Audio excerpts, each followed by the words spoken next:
Hey everyone, and welcome back to Evolve Every Day. Hey everyone, and welcome back to Evolve Every Day. Have you ever noticed something strange about life? That love seems to flow effortlessly to those who are already loved, and money seems to find its way to those who already have it. It's a paradox, isn't it? What if I told you that the secret to getting what you truly desire is to actually turn your focus away from it?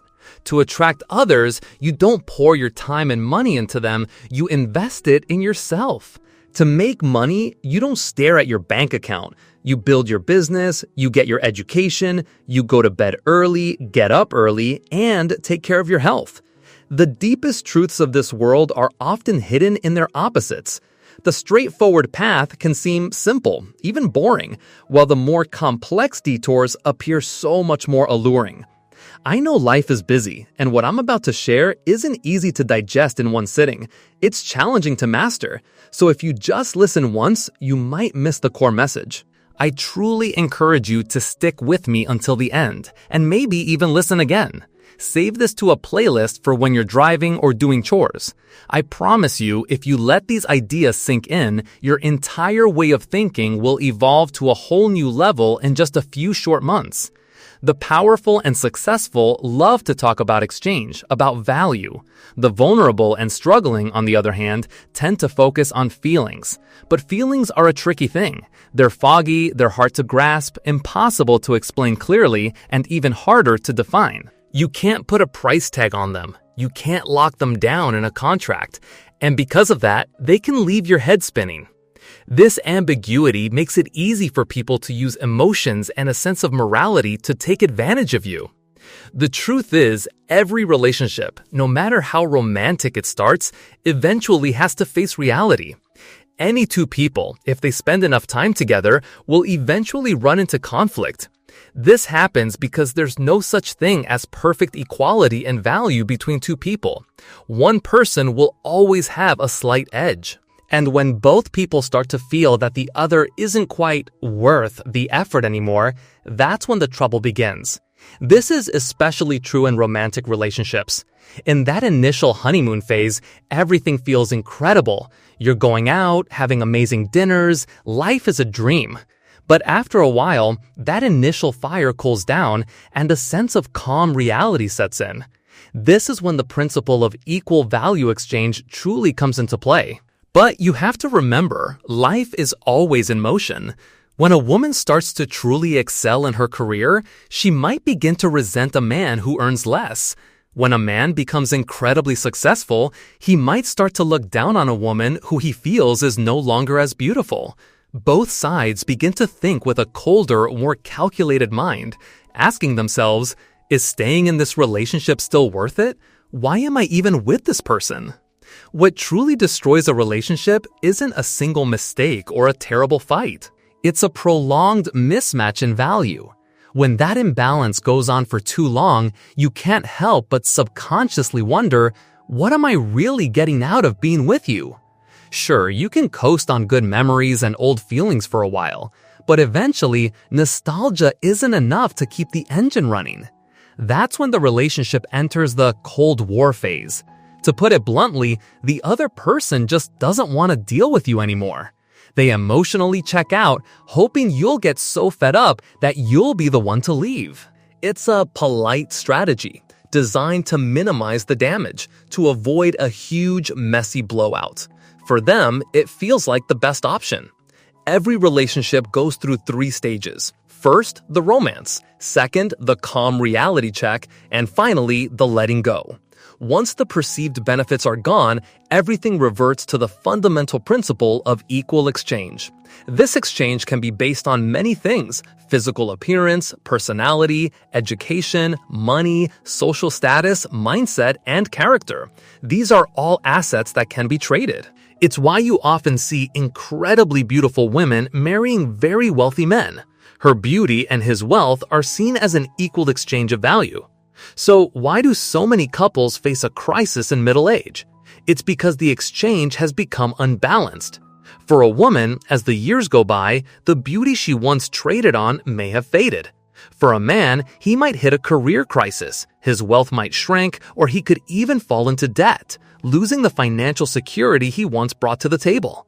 At this point, they can no longer offer an equal exchange and the marriage hits a breaking point. So while money isn't everything in this world has a price tag. Anything you want, you have to be able to trade something of your own value for it. There's no such thing as a person who is just naturally good. A man might seem like a good guy, but he becomes a jerk the moment he gets rich. In reality, the money didn't change his character. It just gave him the resources to act on the impulses he already had. A woman might be kind and gentle, but if she meets a man who is incredibly wealthy and charming, she might find herself making choices she never thought she would. So please, remember this. Before you look for a partner, before you even look for a friend, you must first find your own unique value. And then you must never, ever stop sharpening it. Love always flows to those who are already full of love.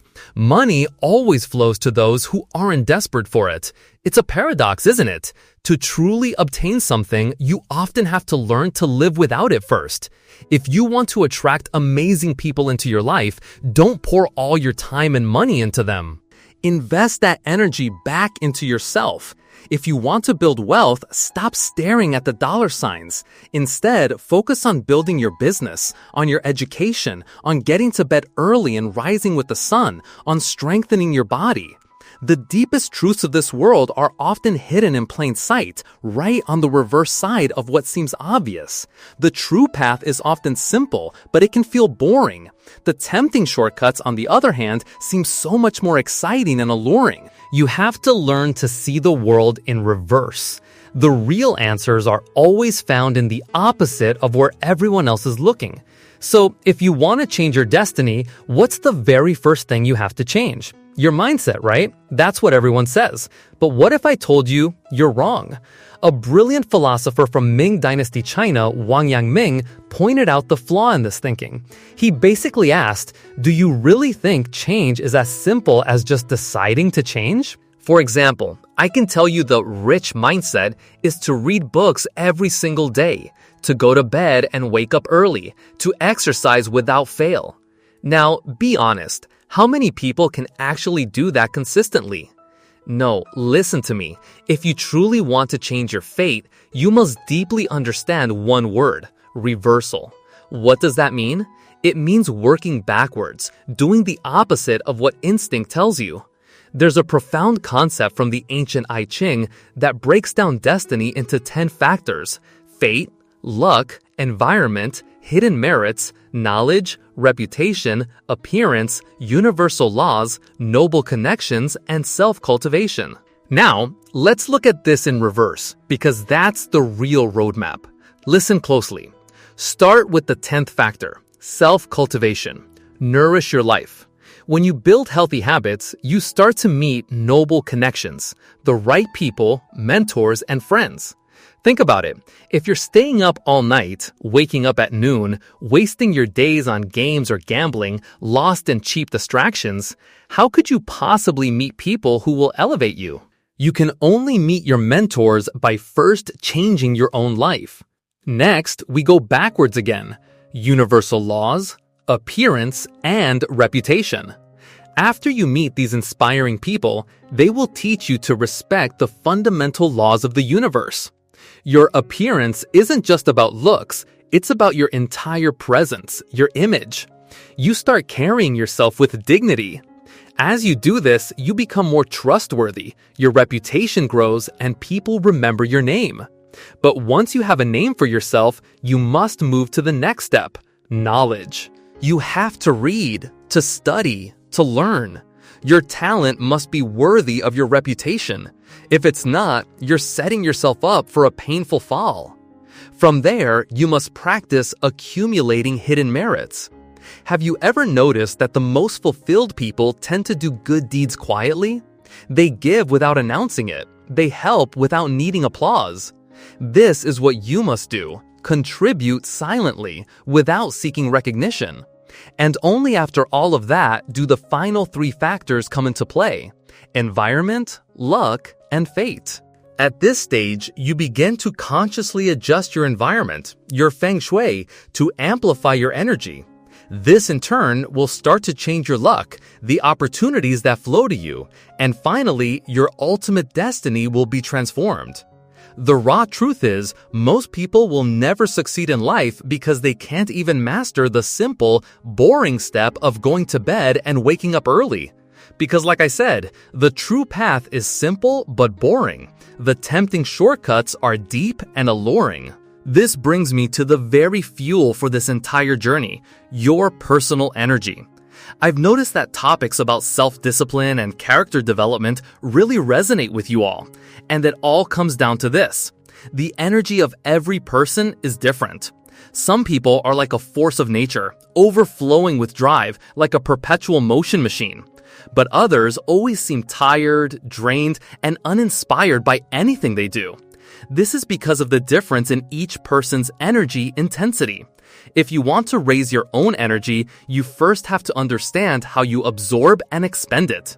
Once you truly grasp your own personal energy model, you can actively change and optimize it, allowing you to rapidly elevate your entire state of being. Energy is invisible, you can't touch it, but it fundamentally manifests in two major areas. First, there's your internal energy, which includes your physical energy, your mental energy, and your emotional energy. Second, there's your external energy, which includes things like money, influence, and other resources. As you can see, internal energy is something you can build through discipline and self-cultivation. External energy, on the other hand, consists of resources that exist outside of yourself, in society. Now, I'm going to break down both of these aspects in detail for you. The most fundamental energy we possess is our physical energy, the raw power supplied by our bodies. It's what we build every single day when we eat, when we sleep, when we rest. These are the ways our body refuels. When your physical energy is abundant, you feel it. You have robust health, you're bursting with vitality, you bounce back from anything faster, your focus is sharper, and you can withstand immense pressure and challenges. Think about it, when you were young, no matter how hard you pushed yourself, a single night's sleep was all it took to feel brand new the next day. But after 30, something shifts. Our physical peak is behind us, and that energy begins a slow, steady decline with each passing year. Physical energy is the easiest to acquire. For any normal, healthy adult, the difference between one person and the next isn't that vast. Even a world champion powerlifter is, at the end of the day, still human. His strength is no match for a construction crane. But this also makes physical energy the most finite. Not only do you hit your limits quickly, but it's also the easiest to lose. That's why whatever you do in life, you have to race against time. Because if your physical energy fades before you've cultivated your other powers, you'll find life becoming an increasingly difficult uphill battle. Next, there's our brain power. The brain is the very thing that separates us from every other creature on this planet. From the day we're born to the day we leave, this power is with us. And while our physical energy goes from weak to strong and back to weak again, our brain power has a different trajectory. Through constant learning and thinking, it can grow stronger and stronger and stronger without end. And the difference in brain power from one person to another can be absolutely staggering. This gap comes from our education, our life experiences, our dedication to learning, and the depth of our awareness. You could have one person who, through deep study, can understand the complex workings of the entire world, and another person who struggles with the basics. Some might say, well, two heads are better than one. But in reality, it doesn't matter if you have 3 people or even 30,000 people. If their thinking is shallow, their collective intellect will never match that of a single, deeply insightful mind. So how do we increase our brain power? You have to constantly feed it valuable information, knowledge, and perspectives. Think of it this way. If you eat spoiled food, you'll get sick. In the same way, if you constantly feed your brain useless, short-term junk, it will become dull. Your intelligence will decline and you'll start making poor decisions. Over the long term, your mind can become rigid, close-minded, and trapped in its own limitations. Beyond the body and the brain, we possess a third type of energy, emotional fortitude. This energy is immense, encompassing our willpower, our passions, and our emotional stability. The stronger a person's will, the healthier their passions, and the more stable their emotions, the more powerful their inner world becomes. The success of so many great people isn't because they had the strongest bodies or the sharpest minds, but because they had an unbreakable heart. Someone with weak emotional fortitude, even with a strong body and a quick mind, will struggle to achieve anything meaningful. On the other hand, a person with immense emotional fortitude, even if they're at a disadvantage physically or intellectually, can still find a way to overcome. Think of the classic underdog story. You have one person, the favorite, who is physically superior and brilliant, but they are emotionally fragile. And they face an opponent who came from nothing, who seems outmatched in every way, but who possesses an unshakable will. In the end, who wins? It's almost always the one with greater inner strength. The favorite loses because their emotional fortitude crumbles under pressure. Their will to fight is shattered. Their spirit is broken. Their negative emotions erupt and consume them. These three things combine to completely destroy their inner energy. The strength of your emotional fortitude truly determines how far you can go in life. A person with weak inner energy has a will that is easily shaken. They can't control their own emotions and are prone to impulsive actions. A small child's emotional energy is weak, which is why they are so easily frightened. A teenager with low emotional fortitude might, in a moment of intense anger after a fight with their parents, make a tragic, irreversible decision. Stories like this are all too common. An adult with weak emotional fortitude who faces a job loss, a painful breakup, or bankruptcy might fall into complete despair. It only takes a few blows from life to knock them down for good, leaving them to drift through the rest of their days without purpose. The energy of money and power. Our physical energy, our brain power, and our mental energy are the three most fundamental internal energies we possess. But beyond these, there's a whole world of external energy, things like money, power, and other resources. The wealthier a person is, the higher their status, the greater their power, the more immense their external energy becomes. But here's the crucial part. How much of that external energy you can actually wield depends entirely on the strength of your internal energy. This is why you hear so many stories of lottery winners who strike it rich, only to end up broke again in a flash. It's why we see the spoiled children of the wealthy living recklessly, or powerful officials falling from grace. Their internal energy is simply too weak to handle the massive influx of external power. However, let's be clear. External energy is an indispensable and often incredibly important part of our overall power. Money, that powerful external energy that so many of us have a love-hate relationship with.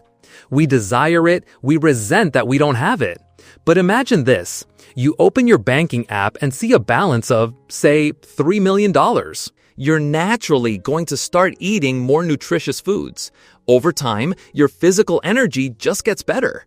When you see a valuable course or a high-level mastermind group, you won't hesitate to pay the fee to join and connect with brilliant people. Surrounding yourself with sharp minds elevates your own thinking, and your brain power naturally improves. With a healthy body and an elevated mindset, you'll naturally steer clear of negative people and drama. You start living each day with joy and ease, and your mental energy just soars. What's more, money can buy high-quality services. It allows you to hire people to do things for you, to command the brain power of thousands who can help you make even more money and thus gain even more energy. The same goes for power, but we don't need to dive deep into that right now. This is the positive feedback loop of external energy fueling internal energy. Body, brain, heart, money, and power. These are the 5 fundamental energies of a human being. Once you truly understand them, you can build your own model for how you absorb and expend energy. It all becomes crystal clear. And from there, figuring out how to naturally increase your energy becomes so much easier. Next, I'm going to share some powerful methods for self-improvement, so listen closely. First, wear a watch. A watch isn't just for telling time, it's a powerful social signal. It shows others that you value your time and theirs. Modern society isn't like a movie. People don't have the luxury of slowly getting to know your inner world. Adults are busy. They don't have time to peel back the layers and discover your beautiful soul. They judge you, directly or indirectly, by your appearance. If you wear a quality timepiece, you're sending a signal of professional success and financial stability. Second, stop complaining about being broke. Growing up, our parents often taught us to be humble and not to show off. But you can't deny that most of our parents were ordinary people who never became wealthy themselves. If you constantly tell people you're poor, some will genuinely look down on you, and others will just assume you're cheap. Third, control your desires. Don't be reckless in your romantic and physical relationships. Giving in to excess desire can drain your good fortune and your wealth. Overindulgence not only depletes your life force, but can completely destroy your life and career. Look at any powerful leader who has fallen from grace. It often starts with an affair. Think of lust as a noose around your neck. If you keep sinking into it, you may never recover. Fourth, cultivate a simple, focused mindset. What you focus on expands. Wise, thoughtful, engaging affirmations to yourself each day builds your inner resolve and also motivates those around you. You need to understand this. Even though you might not feel like working, and even though many people love to complain themselves, nobody actually wants to listen to your complaints. Fifth, avoid toxic people. Stay far away from negative people and situations that try to drag you down, especially those who try to guilt trip you or bind you with their own moral code. These types of people try to force you into a box, making you feel pressured to conform to the values they impose on you. With these individuals, you need to be strong and politely block them from your life. Don't feel guilty about it. You don't need people like that. Just managing yourself well is a gift to the world in itself. Sixth, cultivate financial abundance. You know the saying, a penny saved is a penny earned, and it's true. Every single dollar counts. Never dismiss it. Stop leaving loose change forgotten in your pockets. Every coin, every bill carries not just monetary value, but an energy of prosperity. Try this. Place a savings jar in your home. Every time you have spare change or a few extra singles, drop them in. This isn't just about accumulating a small fund. It's a powerful symbolic act of cherishing and attracting wealth into your life. Seventh, nurture your well-being. It's simple, really. If your body is drained, give it more sleep. If your spirit is weary, feed it more knowledge. Your body's recovery depends on rest and sleep, while your mind's revival depends on absorbing valuable new information. Wise, thoughtful, engaging documentary are incredible ways to do this. They nourish your intellect and your emotions, bringing a profound sense of peace to your soul. Eighth, refuse to argue. True maturity is shown in our actions, not in the cleverness of our words. Absolutely refuse to get dragged into arguments with people over things that have no real impact on your life or your goals. That precious time should be invested in earning more money or in nurturing your well-being, not wasted on pointless debates that do nothing but drain your spirit and deplete your energy. Ninth, learn the art of giving. When you're struggling financially, don't be afraid to give small gifts. The small amount you spend will come back to you in far greater ways. Many people will tell you that gift giving is an outdated tradition, but honestly, that's just the mindset that guides you toward a life of mediocrity. Just ask yourself two things. If someone gave you a gift you've secretly been wanting, wouldn't you feel incredible joy? And look around you. Do you see a difference in how successful people, in business, in leadership, view the power of a thoughtful gift compared to those who are just getting by? Giving is not just about the exchange of objects, it's how we build powerful relationships and weave the very fabric of our community. And 10th, embrace a laser focus. For most of us, there is a golden window of time in our lives to truly build wealth. That period is roughly between the ages of 20 and 35. The hard truth is, by the time we finally understand the critical importance of making money, we're often already knocking on 30's door, and the time left to build a strong foundation is shorter than we think. The only thing you can do right now is to fight for every second, every minute to earn. Learn every skill, absorb every piece of knowledge related to making money, and turn it into your absolute expertise. Don't let yourself get distracted by anything else. The truth is simple enough to fit on a single piece of paper. Earn more, exercise more, and learn more. Everything else is just noise. And that brings us to the end of our journey today. If these lessons on building a better life resonated with you, if you found real value in our time together, please show your support by hitting that like button and subscribe to Evolve Every Day so you don't miss what's next. Share this video with someone you think needs to hear this message. We truly want to build a community of growth here, so tell us your story. Which of these principles hit home for you the most? Leave your thoughts in the comments below. We read every single one.